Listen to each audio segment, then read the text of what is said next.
আসসালামু আলাইকুম সবাইকে। তো আমরা আজকে আমাদের গুলশা মাছের ওজন দিব। এটা অনেক দিন ধরেই ওজনটা দিব ভাবতেছিলাম, কিন্তু দেওয়া হইতেছিল না, যেহেতু আমি কিছুদিন আগে আমার পাঙ্গাস মাছগুলো বিক্রি করছি। তো ওই জন্য ব্যস্ত ছিলাম। এমনিও আরও অন্য, আমি মূলত মাছের লাইনের মানুষ, মাছের লাইনের ব্যবসা বাণিজ্য নিয়ে চেষ্টা করতেছি আগাইতে। তো এই জায়গায় ও আমার যে প্রজেক্টে যে আছে আমার ছোটো ভাই, তো এই যে মাছ তুলছে, অনেকগুলো গুলশা মাছ উঠছে আলহামদুলিল্লাহ। তো সাইজও দেখা যাইতেছে আলহামদুলিল্লাহ ভালোই। তো বলতেছিল জাল ছেঁড়া, তো তাড়াতাড়ি মাছ তুলতে বলতেছিল। আমি বলতেছিলাম যে জাল ছেঁড়া হচ্ছে তো কী হয়েছে, অনেক মাছ উঠছে। তো ওই জায়গায় আসলে প্রায় 7-8 কেজি মাছ উঠে পড়ছিল, কিন্তু আমি অত বেশি মাছ মানে ঘাটতে দিই নাই। এমনিতেই গুলশা মাছ নিয়ে অনেক ঝামেলায় থাকি, নানা রকমের ভাইরাস, তো আরও কত কিছু ঝামেলা হয়। এদিকে আমি আমাদের বালতিটা মাইনাস করে নিলাম। তো ওই জায়গায় মেবি 2 কেজি 200 গ্রাম এরকম মাছ আমি নিয়েছিলাম। তো মাছের সাইজ দেখেন আলহামদুলিল্লাহ বেশ ভালো সাইজ আসছে, ওই রকম ছোটো বড়ো হয় নাই। তো কালারটাও মানে পুকুরের কালার থেকে আলহামদুলিল্লাহ সুন্দর কালার আসছে। বায়োফ্লোকে এই একটা মাছ যেটার কালার খুব সুন্দর আসে অন্যান্য সব মাছ থেকে। এই মাছটা, হ্যাঁ, পোড়াটা একটু কঠিন, যদি আপনি প্রপারলি মেনটেন করতে না পারেন তো সেক্ষেত্রে ভাইরাস হয়, মাছ মারা যায়। আমার নিজেরও শুরুর দিকে অনেক মাছ মারা গেছে। আমি প্রায় 2 লাখ মাছ নিয়ে আসছিলাম।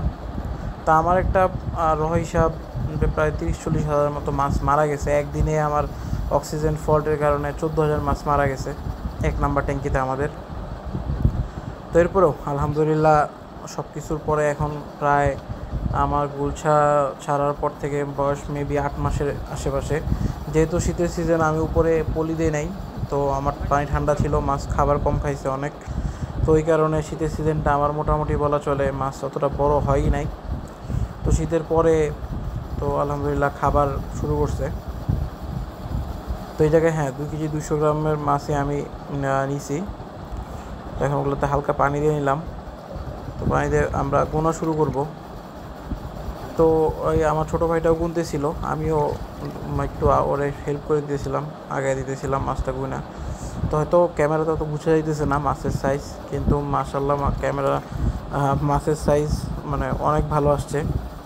তো মাঝখানে যে 3 মাস খাবার বন্ধ ছিল, তারপরেও যে এরকম ভালো সাইজ পাবো আমি আশা করি নাই, কিন্তু আলহামদুলিল্লাহ আল্লাহ দিয়ে দিছে। তো গুলশার এই মাছের কালারগুলো কাইন্ড অফ নদীর মাছের কালারের মতো দেখা যায়, এত মানে একটু একটু গোল্ডেন কালারের টাইপ আছে ওদের শরীরে, ওই কারণে আর কি বললাম। তো অনেকে আমাকে জিজ্ঞেস করেন যে ভাই আসলে গুলশা মাছ করা ঠিক হবে কি না, বা কী মাছ করলে প্রফিট হবে। আমার জানা মতে আমি সবাই একটা কথাই বলি, আমি সবসময় গুলশা মাছ চাষ করাই প্রেফার করি। অন্য কোনো মাছ আমি বায়োফ্লোকে করতে মানা করি, কারণ খুব একটা প্রফিট হয় না। প্রফিট কি অনেক সময় লসও যায়, যেহেতু এটা একটা ব্যয়বহুল প্রক্রিয়া। তো ওই জন্য এটার নানা রকম ঝামেলা থাকে। অল্প জায়গায় মাছ আপনার উৎপাদন বেশি যদি আপনি না করতে পারেন, তো সেক্ষেত্রে প্রফিটের মার্জিনটা অনেক কমে যায়, পুকুরে যে প্রবলেমটা হয় না। তো আমাদের মাছ 97 পিসে কেজি আসছে। তো আলহামদুলিল্লাহ ভালো সাইজ আসছে, আমরা খুশি। আর এটার 1 বা 2 মাস আমি এই মাছটাকে আমরা মাসখানেক খাওয়াবো, তারপর ইনশাল্লাহ সেল দিয়ে দিব। তো সবাই আমাদের জন্য দোয়া করবেন। আজকে এই পর্যন্তই। আল্লাহ হাফেজ।